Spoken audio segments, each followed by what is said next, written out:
खां वॾी नालो मोरोबर सां ॻोठ रहीम जंड में कोराई बिरादरीअ जे 20 खां वधीक माण्हुनि फौजी सिकंदर कोराई जे घर ते हथियारनि जी ज़ोर करे औरतुनि ऐं ॿारनि खे यरगमाल बणाए तशदुद करे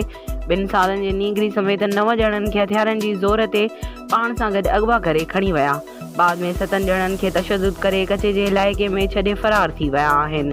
जिन में जावेद, इमरान, असद जानी, हक नवाज़, साजिद, मसमात नज़ीरा, मसमात परवीन, नीगरी नूर, ईमान कोराई शामिल आहिनि, जिन त 2 ॼणनि जानी ऐं असद कोराई खे पाण सां गॾु खणी विया। अहिड़ो इतलाउ मिलण ते लिगारी थाणे जे पुलिस फौजी तफ़सील वठी इब्तिदाई रिपोर्ट दाख़िल कई आहे,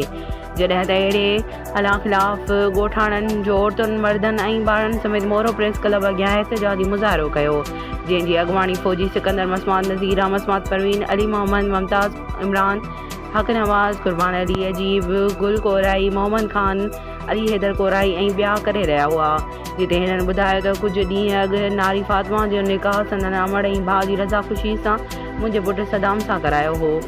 जंहिं ते कुझु बासर माण्हू नाराज़ थी पिया आहिनि, जन 20 खां वधीक माण्हुनि सां घर ते हलां करे असांजे 9 माण्हुनि खे अगवा करे खणी विया ऐं मज़ामत ते असां पंहिंजनि 2 औरतुनि समेत 7 ॼणनि खे छॾाए वरितो,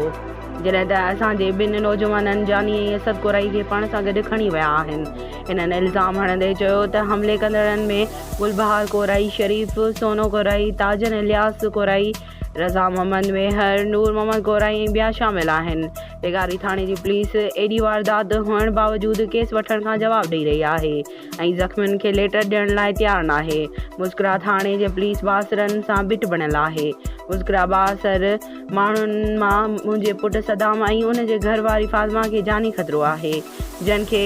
काथे क़तल न कयो वञे। हिननि सेशन जज नौशर फिरोज़, SSP नौशर फिरोज़ ऐं ॿियनि खे अपील कई आहे त सदाम कोराई ऐं संदसि घरवारी फातिमा